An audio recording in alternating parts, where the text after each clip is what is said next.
میرے بھائیوں، کیا ہندوستان کی آزادی اتنی آسان تھی کہ چند آدمیوں نے مل کر کے ہندوستان کو آزاد کر لیا ہو؟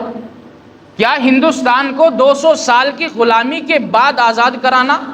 اتنا آسان تھا کہ 2-4 آدمیوں نے مل کر کے ہندوستان کو آزاد کرا دیا ہو؟ ظاہر ہے 200 سال کی غلامی جس قوم نے جھیلی ہو، اس قوم نے اپنی آزادی کے لیے کیا کیا پاپڑ بیلے ہوں گے، اس کا اندازہ ہم اور آپ نہیں کر سکتے۔ لیکن میرے بھائیوں، آج ہم نے اپنے سلیبس کے اندر سے، اپنے اسکول اور اسلامی کالجوں کے اندر سے ہمارے اکابر کی تاریخ کو نظر انداز کیا ہے، اور 1857 عیسوی کو جو جنگ آزادی اور سب سے پہلی جنگ آزادی بتایا جاتا ہے، اس کی وجہ بھی میں آپ حضرات کے سامنے بیان کروں گا۔ لیکن ہندوستان کی تاریخ کا اگر مطالعہ ہم لوگ 1857 عیسوی سے پہلے کریں گے تو سمجھ میں آئے گا کہ جتنی قربانیاں 1857 عیسوی میں جنگ آزادی میں ہم لوگوں نے دی ہے، اس سے کہیں زیادہ 1857 عیسوی سے پہلے قربانیاں ہم لوگوں نے اور ایمان والوں نے اور علماء کرام نے اس ملک کی آزادی کے لیے قربانیاں دی۔ میں آپ کو بتاتا چلوں، انگریز 1498 یا 99 میں اس ملک کے اندر آیا، اور اس نے تجارت کی غرض سے، حالانکہ ہندوستان کے مسلمانوں کو یا ہندوستان کی عوام کو اس انگریز کی تجارت کی کوئی ضرورت نہیں تھی۔ ایک وقت تھا جب انگریز ہندوستان کے اندر آیا تھا، ہمارے ملک ہندوستان کو سونے کی چڑیا کہا جاتا تھا۔ اس کی دیواروں میں، اس کے قلعوں میں، اس کی میناروں میں ہیرے جواہرات جڑے ہوتے تھے، اور انگریز کو پتا تھا کہ اگر اس قوم کو اور اس ملک کو اپنا غلام بنا لیا جائے تو جتنا فائدہ ہمیں اس قوم سے اور اس ملک سے ہوگا، اتنا فائدہ کسی اور جگہ سے نہیں ہو سکتا۔ اس لیے انگریز ہندوستان کے اندر 1499 عیسوی کے اندر آیا، اور اس نے تجارت کی غرض سے اس وقت کے حکمرانوں کو یہ لالچ دیا کہ ہم آپ کے ہندوستان اور آپ کے ملک کی معیشت کو مضبوط کرنا چاہتے ہیں، اس کو ترقی کی طرف گامزن کرنا چاہتے ہیں، لہٰذا ہمیں اجازت دی جائے کہ ہم اس ملک کے اندر اپنی ایک کمپنی کھڑی کریں۔ چنانچہ اس وقت کے لوگوں نے، حکمرانوں نے اجازت دی، اور اس اجازت کے نتیجے میں ایک کمپنی وجود میں آئی جس کا نام ایسٹ انڈیا کمپنی ہے۔ اس یہودی قوم نے اس کمپنی کو تجارت کی غرض سے شروع کیا، اور اس تجارت کے نتیجے میں اور اس کے درمیانی طور پر اس کے اندر سے ہندوستان کو لوٹنا ان لوگوں نے شروع کیا۔ چنانچہ وقت گزرتا گیا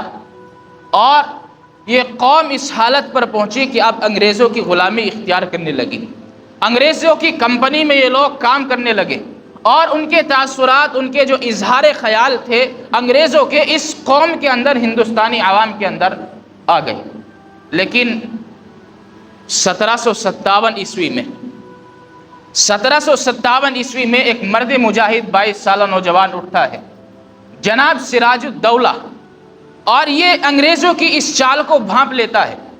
چنانچہ انگریزوں کی اس چال کو بھانپ کر یہ ارادہ کرتا ہے کہ اس قوم کا مقابلہ کیا جائے، ورنہ اگر اس قوم کا مقابلہ نہیں کیا جائے گا تو اس نے ہمارے ملک ہندوستان کے اندر اس قدر اپنی جڑیں مضبوط کر لی ہیں کہ ہماری آنے والی نسلوں کو یہ نقصان دے گی۔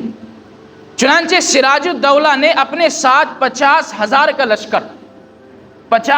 کا لشکر اس انگریز قوم کے مقابلے کے لیے اکٹھا کیا، اور اپنے لشکر کو لے کر کے روانہ ہوا،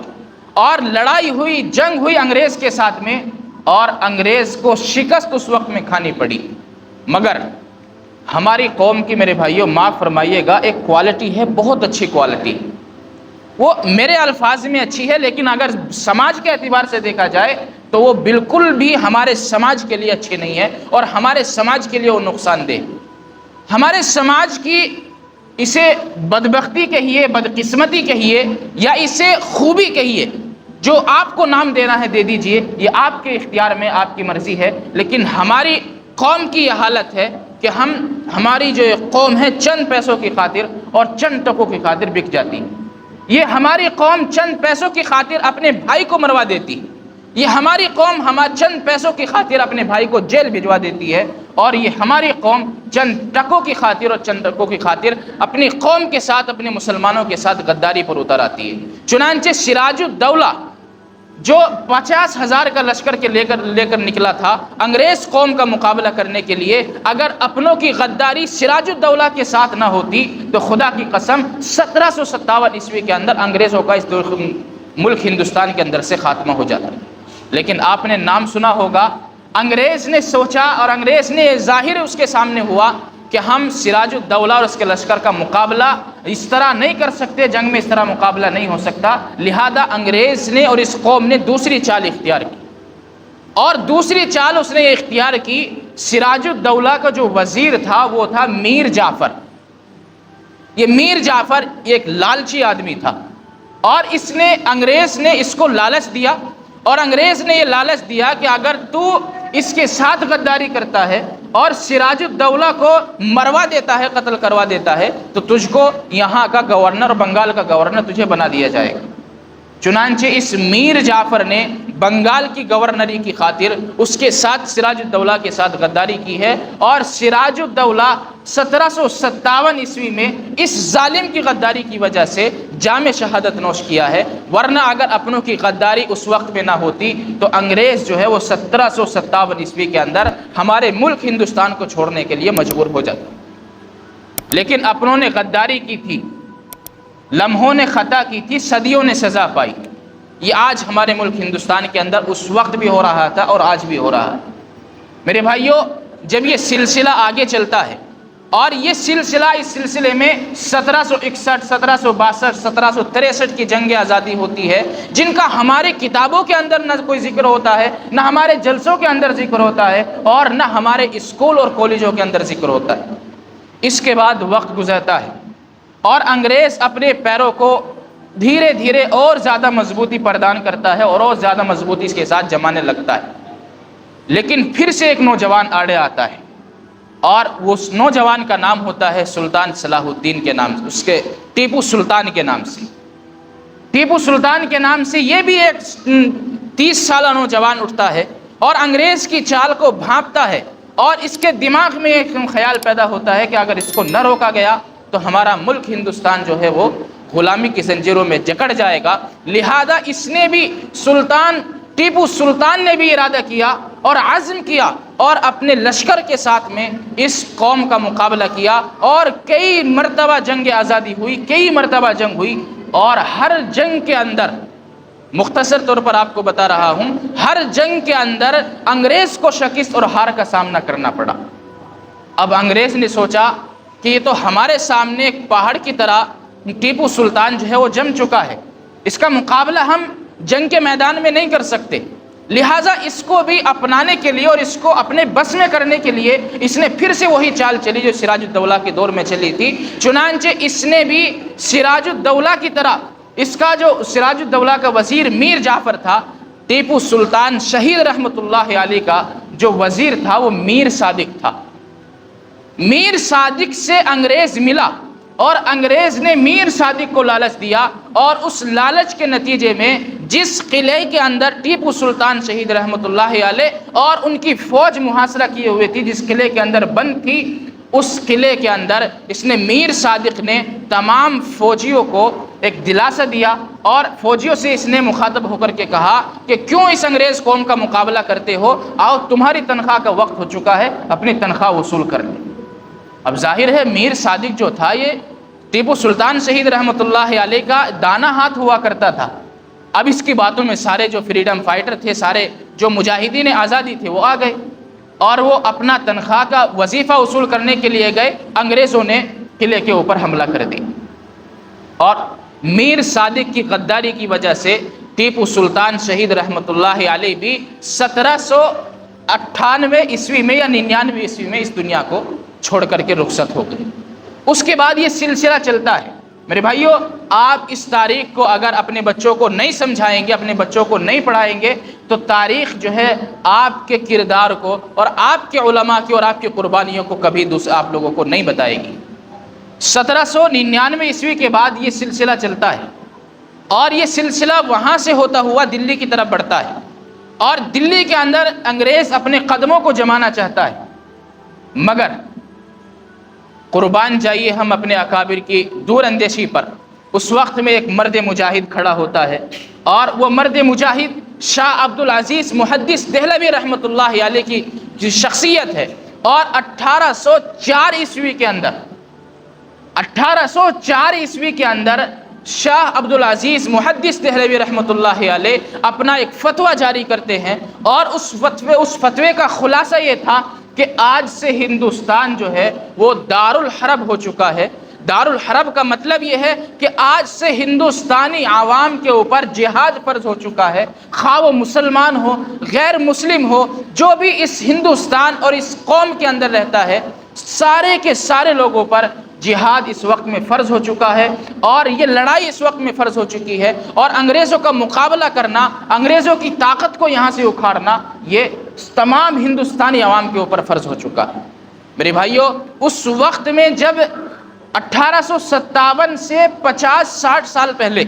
کوئی سوچ نہیں سکتا تھا، اور تمام لوگوں نے انگریزوں کی غلامی اختیار کر لی تھی، ان کے کمپنیوں میں کام کرنا، ان کی نوکری کرنا، ان کی چاکری کرنا، اور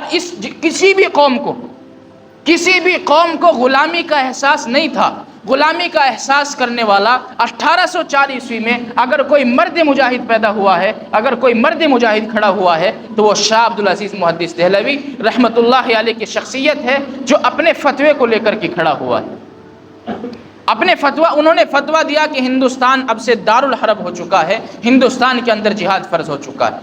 چنانچہ اس کے نتیجے میں ایک تحریک چلائی، اور یہ ایسا نہیں کہ صرف فتویٰ تھا، بلکہ مسلسل اس کے لیے محنت کی، اور اپنے دو شاگرد سید شاہ اسماعیل شہید رحمۃ اللہ علیہ، اور اسی طریقے سے سید احمد شہید رائے بریلوی رحمۃ اللہ علیہ، ان دونوں شاگردوں کو یہ ذمہ داری دی کہ ہندوستان کے کونے کونے میں جائیں اور ہندوستانی عوام کو جگانے کا کام کریں، اور خاص طور سے مسلم نوجوانوں کو جگانے کا کام کریں، اور ان کو آزادانہ زندگی گزارنے کا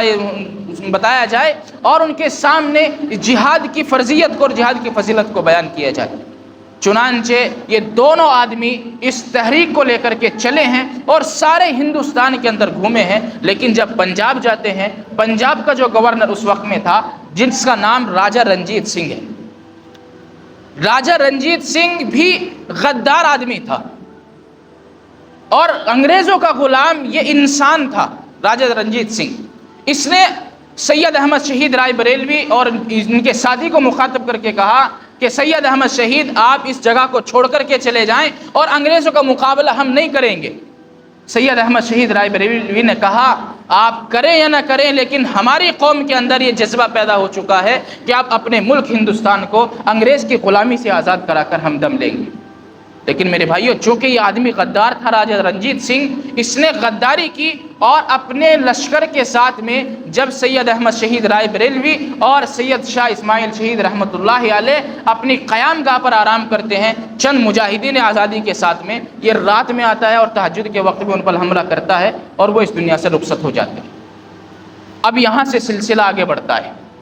اور اس کے بعد بھی 1834 کے اندر جنگ ہوتی ہے، اور بہت بڑی جنگ، علماء صادق پور کے اوپر ایک جنگ ہوتی ہے، اور اسی طریقے سے اسی درمیان میں میرٹھ کے اندر 170 کے قریب علماء کرام کو پھانسی کے تختوں پر چڑھایا جاتا ہے۔ اور جب یہ سلسلہ آگے بڑھتا ہے تو اب یہ 1857 عیسوی پر پہنچتا ہے، اور 1857 عیسوی کی جو جنگ آزادی ہوتی ہے، اس جنگ آزادی میں 29,000 ہندوستانی عوام شہید ہوتے ہیں۔ حالانکہ انگریزوں کو بھی ایک بڑا نقصان اور بھاری نقصان پہنچتا ہے، لیکن ہندوستانی عوام کو جو شہادت ملتی ہے وہ 29,000 کی تعداد علماء کرام نے لکھی ہے۔ اور یہ بھی آپ یاد رکھیں، یہ بھی ذہن میں رکھیں کہ 29,000 تعداد میں سے 24,000 علماء کرام کی اور مسلمان نوجوانوں کی تعداد ہوتی ہے۔ میرے بھائیوں، 1857 عیسوی سے پہلے جو سلسلہ شروع ہوا تھا، اور 1857 عیسوی کی جنگ تک، اس جنگ کے اندر کوئی بھی غیر مسلم علماء کے ساتھ شریک نہیں تھا ہندوستان کی آزادی کی آواز اٹھانے کے لیے۔ کون بتائے گا آپ لوگوں کو؟ اور آپ اپنے بچوں کو آپ یہ چیزیں کیوں نہیں بتاتے؟ آپ اپنے بچوں کو، بہت سارے یہاں پر اسکول اور کالج والے بھی بیٹھے ہوں گے، آج ہم نے ہمارے اسکول اور کالجوں کے اندر سے یہ تاریخی جو سلیبس ہوتا ہے اس کو نکال دیا ہے، اور چند آدمیوں کا ذکر کرتے ہیں اور یہ سمجھتے ہیں کہ ان لوگوں نے ہندوستان آزاد کر دی۔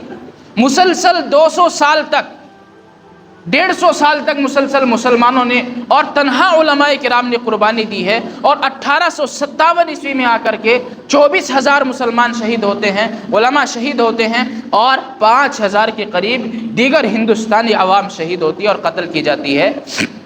5,000 جب شہید ہوتے ہیں، یہ تاریخ کا پہلا دن تھا جب ہندوستانی اور غیر مسلموں کی قوم کی طرف سے اتنی بڑی شہادت پیش آئی تھی۔ لیکن آپ اندازہ کریں کہ سب سے پہلی جنگ آزادی 1857 عیسوی کی جنگ آزادی کو کہا جاتا ہے، یہ کیوں ہے؟ یہ سوال آپ لوگوں کے ذہن میں پیدا ہونا چاہیے۔ یہ اس لیے ہے کہ اس سے پہلے مسلمانوں کی تاریخ کو، تاریخ کے صفحات سے ان لوگوں نے نہیں، ہم نے مٹانے کی کوشش کی۔ ہم نے اپنے بچوں کو اپنے گھروں پر مسلمانوں کی اور اپنے علماء کی تاریخ کو نہیں پڑھایا۔ ہم نے اپنے گھروں کے اندر نہیں بتایا کہ ہمارے مجاہدین آزادی ایسے ہوتے تھے، یہ مجاہدین آزادی تھے۔ آج ہمیں ہمارے بچوں کو، میرے بھائیوں، آج اگر ہم اپنے بچوں سے پوچھیں گے، کسی دنیا کے کرکٹر کے بارے میں اگر یہ معلوم کر لیا کہ کھلاڑی کیسا ہے، اس نے فلاں موقع پر کتنے رن بنائے تھے، کتنے چھکے مارے تھے، سارا تاریخ کے ساتھ، وقت کے ساتھ آج کا ہمارا نوجوان بتا دے گا۔ لیکن اگر اسی انسان سے معلوم کر لیا جائے کہ شیخ الہند مولانا محمود حسن دیوبندی رحمۃ اللہ علیہ کون تھے، تو وہ سمجھے گا کہ یہ کس بلا کا نام ہے، اس لیے کہ ہم نے بتایا ہی نہیں۔ اگر اس سے معلوم کر لیا جائے کہ حافظ ضامن شہید کون تھے، تو بتائے گا، معلوم کرے گا کہ یہ کون ہے۔ اور اگر اس سے پوچھا جائے کہ دنیا میں اس فلاں کرکٹر کا، فلاں دیش کے ملک کے کرکٹر کا کیا نام ہے، فلاں موقع پر اس نے کتنے رن بنائے تھے، اور آج کا ہمارا نوجوان بڑی آسانی کے ساتھ بتاتے۔ میرے بھائیوں، قصور ان لوگوں کا نہیں ہے، قصور ہمارا ہے۔ اور 1857 کی جنگ آزادی کے بعد ایسا نہیں کہ یہاں پر سلسلہ ختم ہوتا ہے، یہ سلسلہ آگے بڑھتا ہے اور علماء کی قربانیاں پے در پہ سامنے آتی ہیں، اور چنانچہ نتیجتاً یہ ہوتا ہے کہ 1947 کے اندر ہمارا ملک ہندوستان انگریزوں کی غلامی سے آزاد ہو جاتا ہے۔ لیکن اس کے درمیان میں جو ہوتا ہے، انشاءاللہ اس کے متعلق اگلے ہفتے بیان کیا جائے گا۔ اللہ تعالی عمل کی توفیق عطا فرمائے۔